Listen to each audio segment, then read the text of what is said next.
मतदारांना एवढंच आव्हान, खुल्या वातावरणामध्ये सर्वांनी मतदान करावं.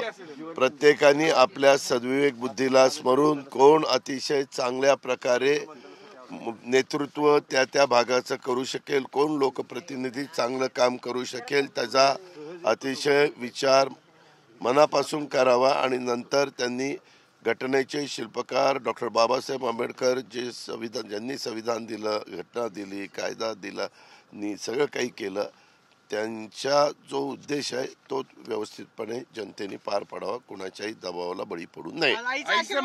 आईचा आशीर्वाद घेतला, आईनं आशीर्वाद दिलेला आहे आणि आईचा आशीर्वाद नेहमी माझ्या बरोबर आहे. मतदान झालं नाही आईचं मतदान 85 वर्षाच्या तिनं 17 तारखेलाच माझ्या माहितीप्रमाणे मतदान केलंय.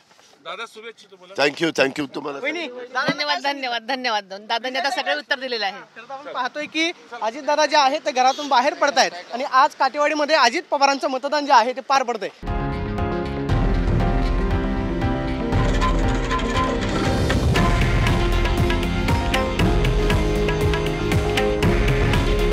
हे आहे देशातील नंबर 1 न्यूज नेटवर्क आणि आपण पाहत आहात TV9 मराठी.